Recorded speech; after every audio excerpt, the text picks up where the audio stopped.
What's up, everybody? Clint Fauché here, and I'm Albert Chavez. And today we have the man, the myth, the legend, JoshAugustine, aka Augie MMA. Thank you so much for coming on. Actually, it's funny, I didn't know until you just mentioned a little while ago, one of the training partners with Nicholas Mata. Shout out Nicholas. He'll be back from Brazil in a couple of weeks. We're coming to kick it with him. How are you, Augie? Oh, man, I'm great. Thank you for having me on the show, guys. Yeah, thanks for taking your time. Yeah, no doubt, no doubt. So I know we talked a little bit earlier, and so you're from St. Louis. How was that growing up in St. Louis? You know, like we briefly chatted before the show, and I try to describe my hometown to people, you know, and especially in Vegas, it's a cluster of people coming from all over the world. I try to kind of describe where I come from, and it's just one of a kind. You know, you really can't even put it into words. It's a crazy mixture of kind of ghetto, kind of country. You know, there's some suburban areas, there's some backwoods, there's like backwood far sticks. And then there's places you definitely don't want to be walking about like 10, 11, 12. There's probably more places you don't want to walk around 10 or 11 than there is everything else. Yeah, in the city. Yeah. So growing up, was it kind of like you knew which places you could fuck with and which other places you're like, no, I'm not going there whatsoever? Yeah, I mean, for the most part, I think like as you get older too, you know, you start like going out and shit. It's a pretty small city, so you can find yourself like having fun in like a bar district area, and then you go over a couple blocks and you're like, oh shit, I think we fucked up. Like I can This escalated quickly. Yeah, I can remember one time me and my friends were we were walking along, you know, out by the arch actually, and we came back to cut through. There's like a little park. We were parked right on the other side of the park. We came through, and a couple cops like wouldn't let us go. They're like, no, you got to go all the way around. And we were just like going down there to smoke a joint. And so we had to end up turning around, and we turn around and we go down these like super it's actually it's called the graffiti wall for anyone that's familiar. So we had to walk like all the way back down to the graffiti wall, and it was just pitch black, dark, and we're like, well, tonight might be the night. We got no choice. We got to go. I can relate. So I'm from Montgomery, as I told you before. I'm from Montgomery, Alabama. Shout out Montgomery, Alabama 334. And so it's funny. I moved out to SoCal probably 7 years ago. Mm-hmm. And I try to tell people all the time, because it's funny, because people hear me talk and they're like, you've got a country twang, but you kind of sound ghetto. And I'm like, well, you have to understand, like, Montgomery is like that. Like, even in the hood, like, you have your country hood people, and then you have your just straight up, you know, hood people. So there's different dialects, and it's funny because even with ghetto slang, it's like there's different ghetto slangs being from there. And it's, you know, I moved here, and, you know, when I first moved here, people were like, oh, these are the areas you don't want to go to. And so, like, me being curious always, like, I'm like, okay, I'm gonna have to see, like, it doesn't seem that bad. So I'm like, let me ride through here and see. And when you're from the hood, you can just ride through and you can feel the energy and vibe to know. Yeah, like, you see like how the building, like there's young building, shit like that. Or if you see some dudes walking through with gold grills and stuff like that, you know, you might not be in the right place. And so when I moved here, they were like, oh, you shouldn't go to this specific area. And I ain't gonna call it out because I don't want to create divide. But man, I went and I was like, okay, this isn't rough. Like, this is, when I go home to Montgomery, and this is funny, I keep a pistol like within arm's reach, because you will need it at some point in time when you go into the city. Whereas here in Orange County, it's so funny because like I have people roll up sometimes, and like you get road ragers. I had a guy probably a month or two ago, and we were driving, and I couldn't let him over, and he follows me to the gas station. And I get out of the car and I got this mullet and this country twang, and I'm the nicest, friendly Southern dude you will ever meet. But I go 0 to Chris Brown as quick as I need to go. And bro, this guy jumps out of the car and he's like, and I'm like, bro, for your own safety, like, please don't make me get out of this car. Just get in your car and go on about your business, because I don't want to baptize you here in the concrete.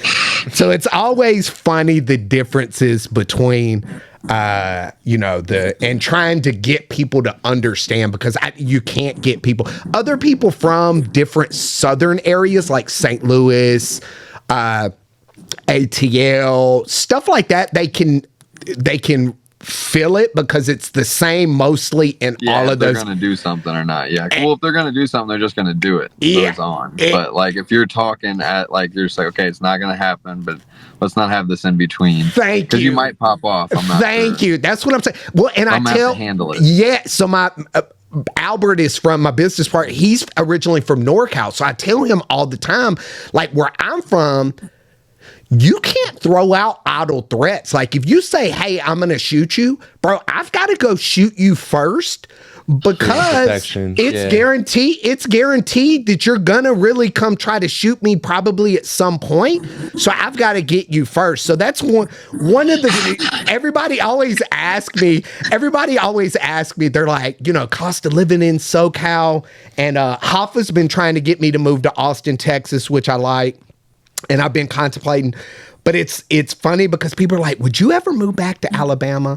The cost of living is cheaper. And I love Alabama for, all of the things that I do love, but dealing with all of those extra things like that and that animosity and that anxiety, like, okay, I'm going to have to shoot at somebody today. That's stuff I could deal without, and I'm too old. So also, bro, you seem like a very creative minded type dude. And I know, like, at least for St. Louis, there's a lot of I don't want to say small minded because I feel like that's belittling, but it seems like a lot of people get locked in to that, like, 9 to 5, and then it starts to create like jealousy and like there's a lot of things that come with it, and people do really want to drag you down. But whenever you're around other people that are thriving and people that are doing fucking way better than you, and like you see what's attainable and what you can chase, then it's like, you're just in a whole different energy. You're in a whole different headspace. So like, I can't even imagine myself back in that type of situation. Well, yeah, because it's like a backslide, and it's no disrespect. Like, I tell people from home all the time, when I say that, people get a negative connotation, or they feel like, oh, you think, like, I get people all the time from like high school or when I go home or whatever, and they're like, oh, you think you're better. No, bro, it's not about thinking that I'm better. It's just about life and evolving. You know what I mean? I've got 5 children. So like, I don't want to put myself in a situation where I have to become that person that I was, where I'm constantly thinking like, hey, I might have to shoot at somebody today, or I might get shot at. I don't want that energy. And I definitely would never put my kids in that instance. I just wouldn't. So let me ask you this. I know you moved out to Las Vegas. How was that? And kind of what made you move to Las Vegas? Well, I was just going through, a situation with my gym back home. And right before that, I had signed with Iridium Sports Agency. My guys, Jason House and Lance Spade, Lance has helped guide me from day one. And, so shortly after I signed with him, he kind of guided me out here to Vegas and told me this is where I needed to be. And at the time, I just knew I needed something more professional and somewhere better to train. I couldn't be happier to be out here. So, I'm just so blessed to be surrounded by those guys.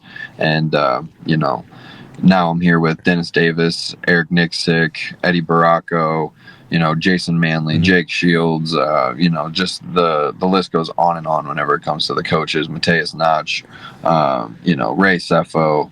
So, I mean, it literally doesn't stop. Extreme Couture is definitely next level. Yeah, Good choice. Good choice. And then whenever you get into the training partners, it's just like it's the same thing. It just does not stop. Like when even just within my weight class alone, now that I'm back down to 45, you got Mads Burnell, you got Jeremy Kennedy, you got Kai Kamaka, you got right outside Julian Arosa, right outside my weight class, you got Jordan Levitt, you got fucking all these names that what made you drop back down to 145? Because weren't you at 155 before? Yeah, I went up because I had added a little bit of muscle, but then once I got out here and I kind of got my diet a little more dialed in, I just kind of like fell into my body a little more, and just seeing where I was competing at and like what little bit of sacrifice I need, like just changing 1% at a time each day. Like it just like my body's now back down to a weight where I can make 145. Basically, I put myself in that position. Took a little bit of muscle off and took a little time to do that. Yeah, I just feel like at 145, I'm one of the most dangerous guys on the planet. And that's where I was actually undefeated, during my professional time, even though I was sort of misguided in. Well, that's what I was going to ask you, not to interrupt. So let me ask you this. Let me ask you this. And I think we were going to hit on the same nail, but I kind of want to dive deeper into it. And this is where I don't want you to necessarily, I'm not trying to get you to throw somebody under the bus or whatever, but I've got a friend of mine, kind of similar story, but I wanted to ask you, do you feel like where you originally started or where you were training at your former team, do you feel like that held you back now, thinking outside of the box of looking at where you're at now? Did they help foster you as a fighter, or did it kind of hinder you? So I think that if I would have come out here maybe around like COVID times, it would have been the best time for my career. I do think that I was hindered to a sense after I reached a certain level. The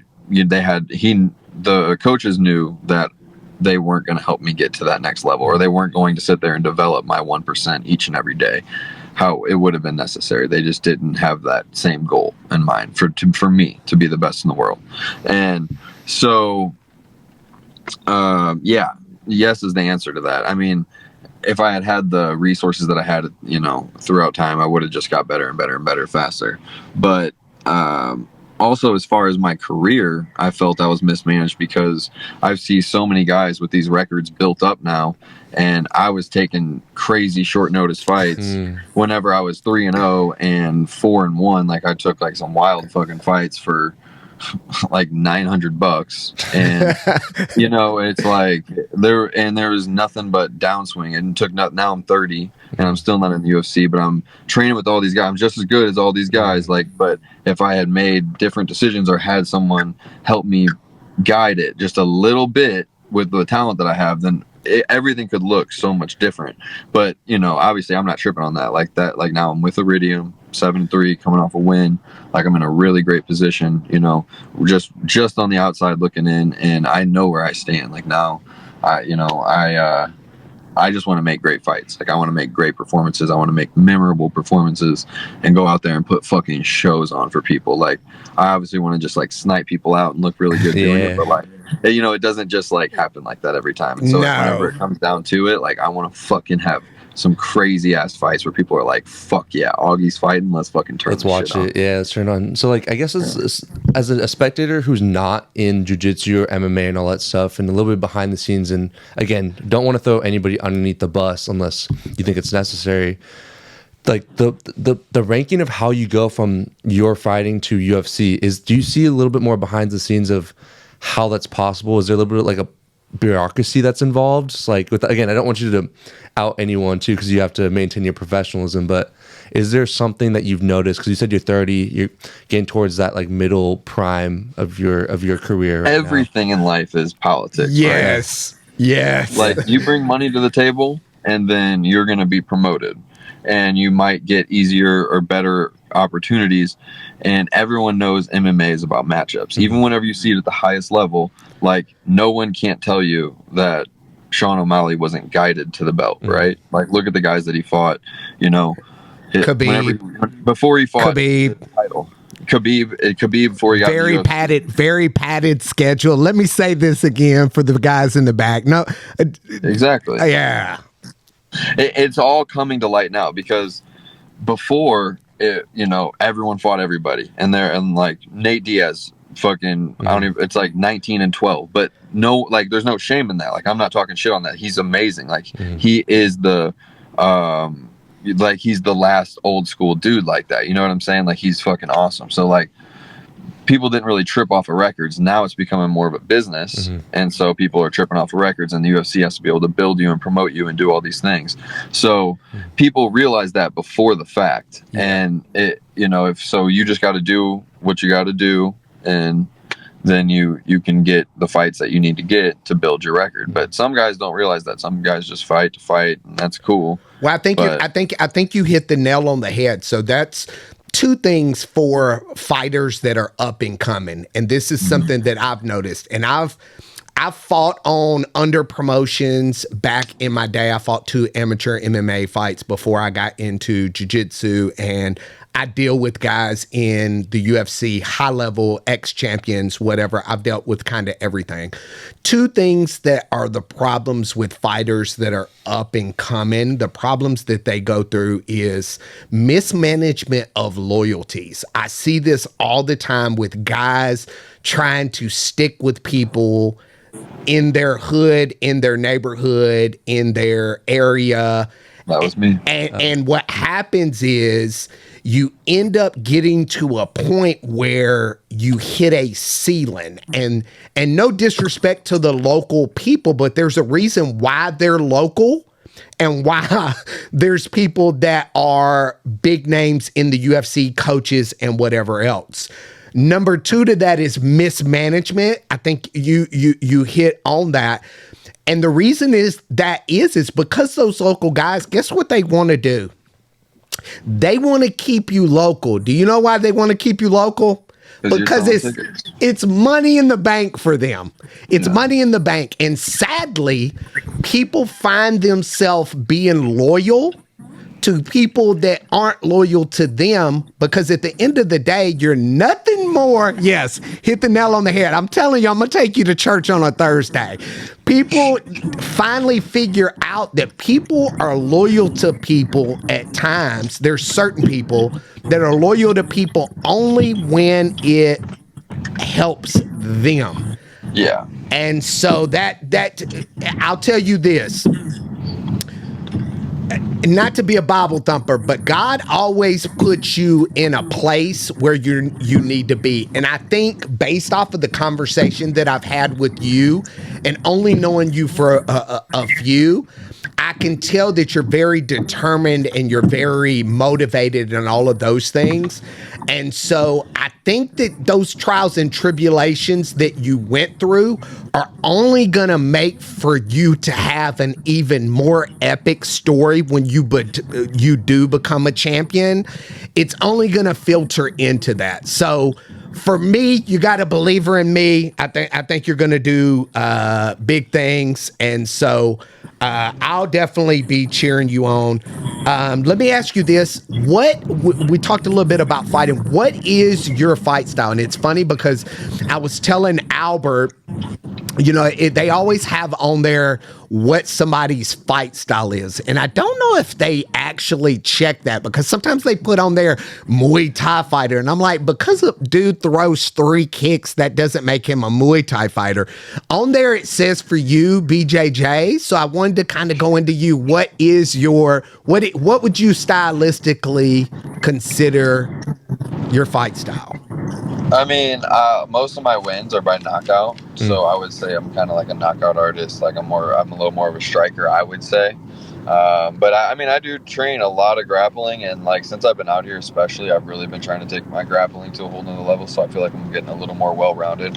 In my last fight, I actually took the guy down most of the time because he was just really like wild, and I honestly just needed to get the win. So that was kind of the goal.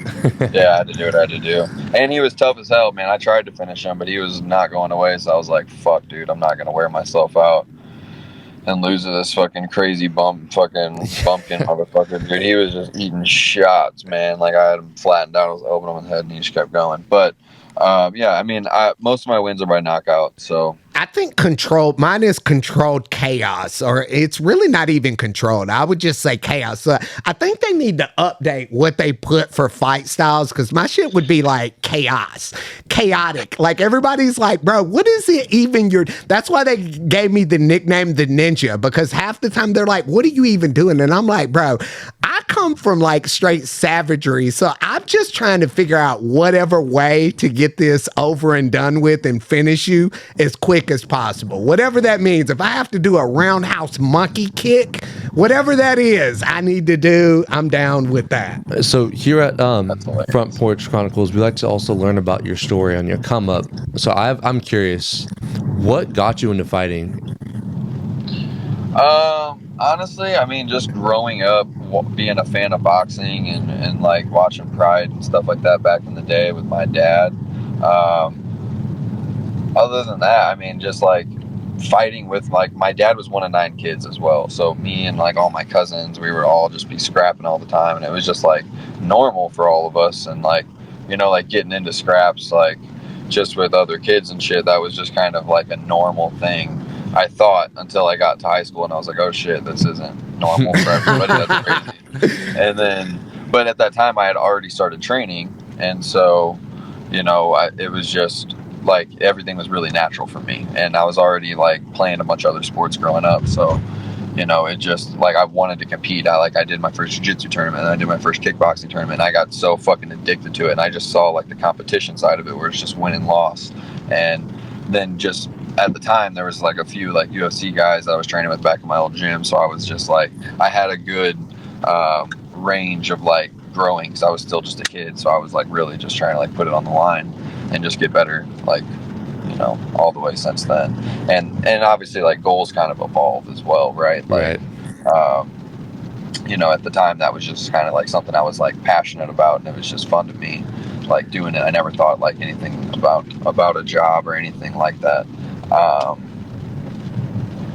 I just you know, I just loved doing it. And then as I got older and saw like, okay, well, I think I can beat these guys like that are in the UFC. And, you know, you see, you know, guys making tons of money, and then like seeing a guy like Conor McGregor like go in and like change the sport at, you know, whenever I was a very formative age. Like I think I was like around like 22, 23 whenever he really started to make his ascension. And then, you know, at that time was shortly after that is whenever I turned pro, and then I had a baby as well. So it you know, it really just evolved into, you know, needing to take care of my family. Feed the family. But also obviously the passion's still there. Like you know, if I didn't want to do it, I could go clock out and go feed the family just doing something I don't want to do. But, you know, the ability's there, the skill's there, everything's there. So, you know, it's just, now it's just like this thing that I got going as well. You know, I got some good sponsors going. I've had you know, I'm at 10 pro fights, you know, so it's really evolved into this. How did your family feel whenever you were like, hey, you know what, I'm going to be a fighter? My family, I mean, like at first, I think whenever I was really young, like, you know, some people are just kind of like, what? Like, like, what do you mean? Like, I don't understand your training fighting. But like, as, you know, now that they like see what it is, and like, you know, everyone was involved in sports throughout my entire life. Like they're crazy about it. Like they fucking love my fights. Like I, you know, for local shows, I sell out quite a few tickets, and, you know, that's just through my family and friends of theirs, and like, you know, friends of friends, and like it, you know, it grows into like this whole thing. Yeah. But you know, I wouldn't, none of this would be possible without them, and honestly, them just kicking my fucking ass my whole life growing up as well. So they were with your family going back. So they were cool at first. Were they cool at first with it, or were they like, hey, you know what, we think you need to go a different direction?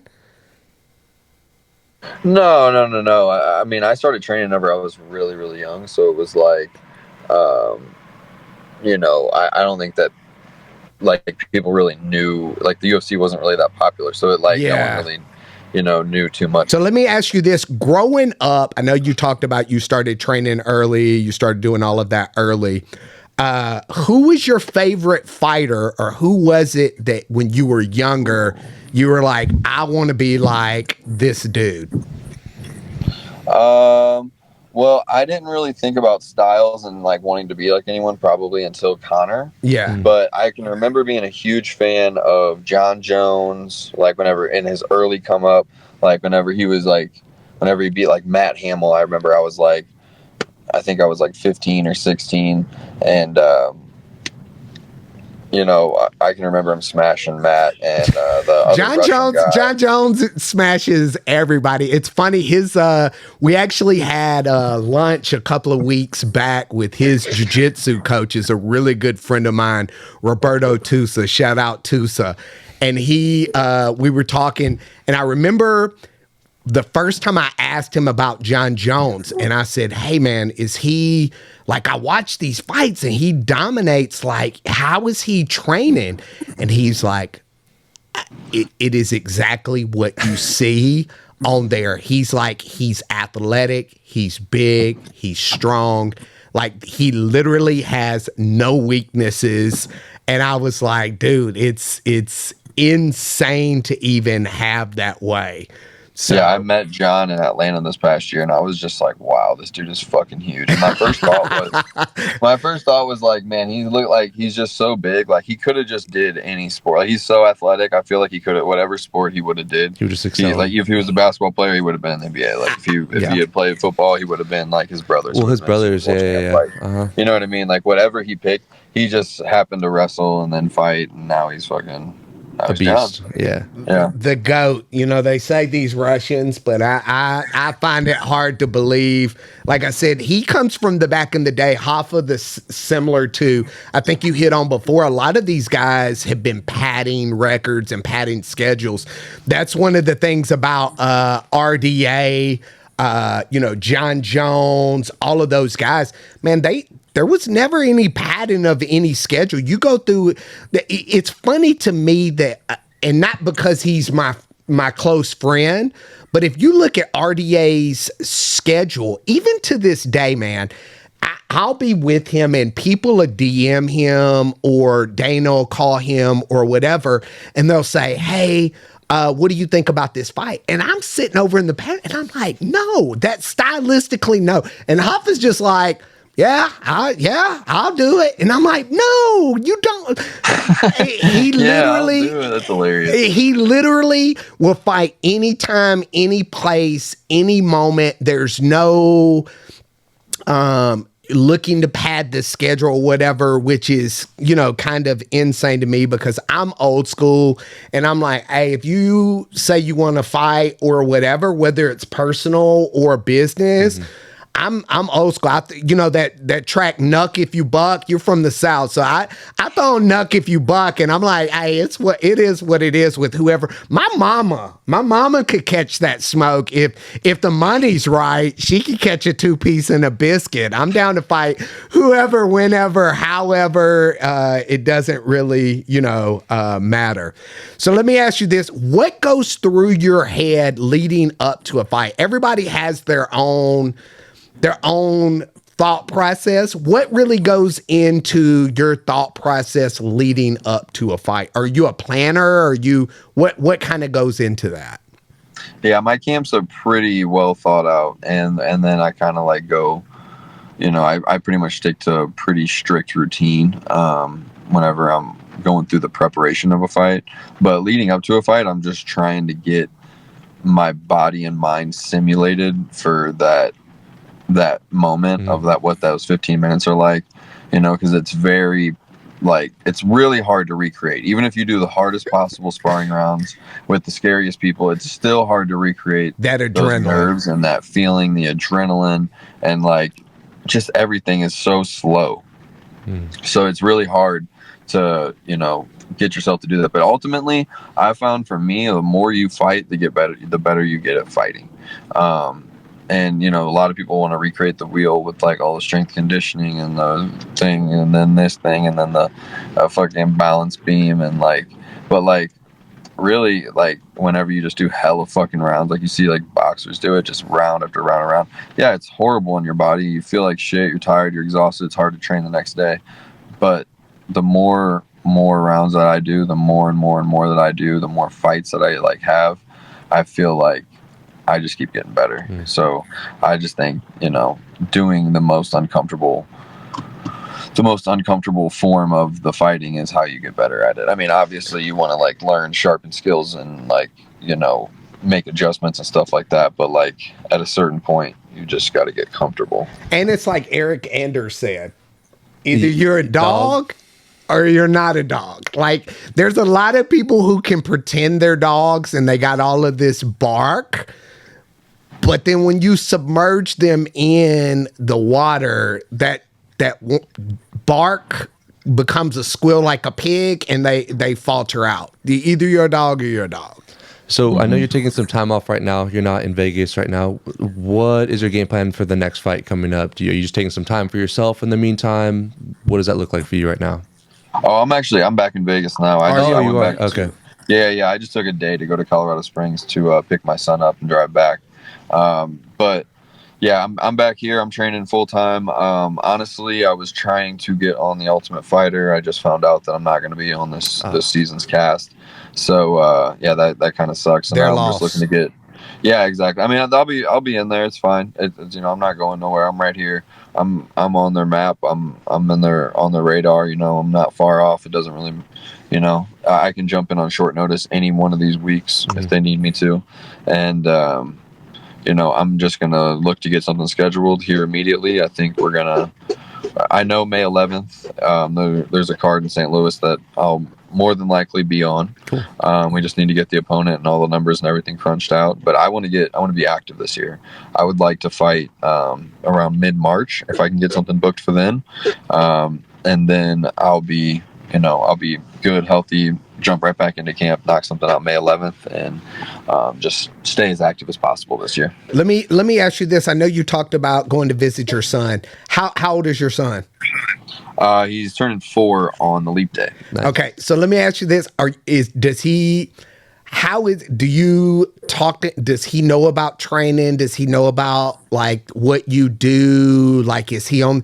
How does that navigate with him? Are you going to have him train, kind of knowing all of the things? How does that resemble with you? Because I know for me, like right now, my youngest son is 6, who's actually named after my professor, Philippe. And it's funny because my other kids, I was very much like, hey, you need to play football. You need to do this. With my kids now that I've evolved, I try to stay out of any of that. But my youngest son, and it's crazy because he is the most nice, loving, like, oh, Dad, I love you. But dude, he is on this adamant thing about wanting to be a fighter. Like, and it did not come from me. It is not. He's like, hey, we watched Bare Knuckle this past weekend, and I kind of sit back, and he's like, hey, Dad, I need to start learning some boxing. And he's 6, bro. And I told Albert, it's crazy that like his mindset is so like I told him I'm flying out to watch Hoffa's fight in Miami. So I told them, I said, hey, I'm flying out. Uncle Hoffa's having a fight. He was like, hey, can I see his last fight? And I'm like, okay. So I put it up on YouTube, and he's like, well, do you think Uncle Hoffa coach me? And I'm like, well, yeah, because I can't coach you because I'm a savage, and whether you're my kid or not, I'm going to have to give you that 2-piece, and then you're going to be mad at me coming home. So let me ask you this. I know for me, I talked to my brother yesterday, and my brother was like, do you really need to start getting him into training? And I was like, I'm taking a back seat because I don't want it to come across that I'm trying to navigate him or I'm trying to guide him into doing this or whatever. I have no interest in him becoming a fighter or anything like that, just because I know everything behind the scenes, the ratchetness to the good stuff. I know everything in between, and I know the statistics of guys that do make it and don't make it. So I know that. So whether he does, and even if you make it, what's that? And then what's the next 1%? You see what I'm saying? So for me, like I was talking to my brother about it, and I said, man, like when I say my son, like you have to understand, my son's 6, bro. He's got 6-pack abs. I was telling Albert, I was like, I was telling him, and I could see in his face, he thought I was telling him that story. You know, like every parent has this story of how their kid started reading at like 2 months. And it's like, bro, cap. Your kid can't even, nothing. And so I told him, he came over one day and my son was changing shirts and he was like, bro, he's got 6-pack abs. So like a couple of days ago, he was like, oh, I want to start training. I want to be a fighter. Okay, well, let's do a workout. Bro, this kid, I'm doing wheelbarrow push-ups, a set of 10 all the way down. Then he's doing abs. Then he's grabbing a 25-pound kettlebell and doing 10 squats with those. He went through 5 rounds of that, and he was just like, hey, can I get water? And I'm like, bro, he's 6. And I'm like, dude. So my brother's like, bro, I know you don't want to get involved. I know you don't want that, but you can't guide him. You have to let him start training. So I said, when I get back from Vegas, I'm going to sign him up. I'm a Gracie Baja guy.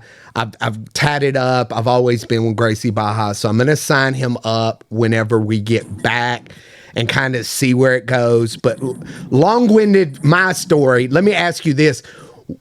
Does your son have, even at 4, like, does he have interest, or do you want him to kind of go into training and all of that stuff? What would you be? I mean, I haven't seen any crazy, any over the top interest like that. Like, I think that he's definitely shown interest in the past of wanting his boxing gloves and just wear them around and hit stuff and stuff like that. Like little things, nothing crazy. Yeah. But I want him to train. I don't necessarily want him to compete. I think it'll be good just for he's super high energy. So I want him to be doing jiu-jitsu and shit like that. And also it's going to be a requirement just growing up because I don't want to worry about him when he's out of the house. He'll be able to handle himself and he'll understand how to handle situations, and he doesn't have to grow up rough or anything for that to happen. He can just understand it from this. So I want to be confident in him knowing what's going on that far, but I don't necessarily want him to compete. I don't necessarily want him jiu-jitsu, wrestling, fine, cool, but I don't want him fucking boxing and kickboxing and doing MMA. Fuck that.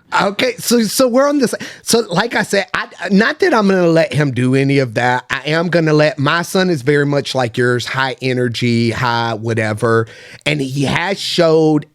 And again, for me, I don't even want people his mom was like, oh, and I'm like, bro, I don't have any interest in him doing that, just because it also subconsciously adds to my stress, because then I'm constantly, again, I know what goes on in all of those situations.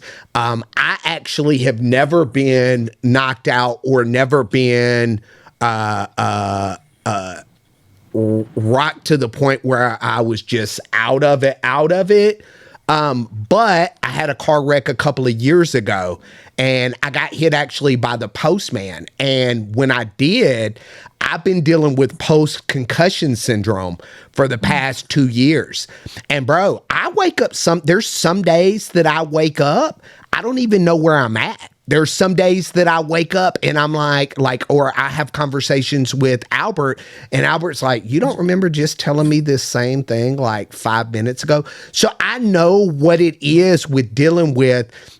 And so it's crazy to me too, to see these people that do let their kids, they have a youth MMA league that I was scrolling through, and I guess because my son was looking at something on YouTube, the algorithm hit me, and it was something about youth MMA league. And I'm like, no disrespect and no judgment to those people that do let them, and I know they say they have headgear and whatever, but after dealing with a brain injury, I know for me, it's not something I necessarily want him to get into. But if, when I get back, I'm going to sign him up for jiu-jitsu. I'm going to let him take, and I do. One good thing about it is this story started off with you being guided by people that had a peak. He's going to be training with RDA. He's going to be coached by Johnny Eduardo would do his striking. So like, if he does go that way, like you're talking about, He's gonna be all right. oh, you're talking about Hall of Famer type people. And for me, I don't want to be involved in any way. Just because I've learned that with my kids especially, I'm not good at coaching. My ego gets in the way, my pride gets in the way, and then it just becomes a headache and a nightmare. And so I took out any of that coaching. So I'm passing that off to those guys.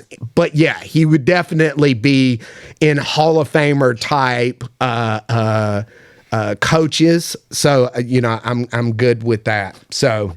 We know that you have to get back to training very soon, but we like to finish it off with a really important question because, again, you're a father, you're a great athlete, and so if you were to pass, God forbid, today, what would you like to be remembered for? And take your That's time. a good question. Yeah. Damn. That's a deep one. Resilience. Just got to keep going, baby. Got to keep putting one foot in front of the other no matter what. And don't stop. Just keep going. Keep going after the shit you love for the people you love. And just keep doing what you love. No doubt. Bless. Yeah. So I know you got to go get some training. Who are you going to train with, by the way? Charles Johnson is in town. He fights in 2 days. I just got back to Vegas. I'm going to go be a body for him. Okay. He's fighting at the Apex. Here in we're at the PI. Yeah. So our buddy, we actually are posting him tomorrow, Blake Builder. Shout out Blake Builder. Blake Builder is actually fighting on that same card. So if you see him in there, tell him you just were on Front Porch Chronicles and let him know you're our dog. So he's in there. I just saw a little while ago. So go get some training in, stay dry. Let us know, please text us so that we can, any fights, upcoming fights or merch or anything that you have that we can help out with you with pushing and getting you. Yeah, no doubt. Getting your brand out there. Yeah. Give him back, bro. That's one of the things with me. I don't like to be a taker. I like to give back to the people. I've been in your situation. I'm a little bit older. I ain't gonna say how old. I'm a little bit older. I come from savagery. So anytime that I can give back and help change people's lives, I'm all about it. So anything you need from me, and I'm coming over to hang with Nicholas. So we all three got to get together whenever he gets back. In Vegas. Yeah, no, absolutely, no doubt. So take it easy, brother. We appreciate you on Front Porch Chronicles, and we will be tapping in with you again soon. Thanks, Josh. Thank you, brother. Have a good one, brother. Appreciate both of you guys. Yes, sir, all brother. Right.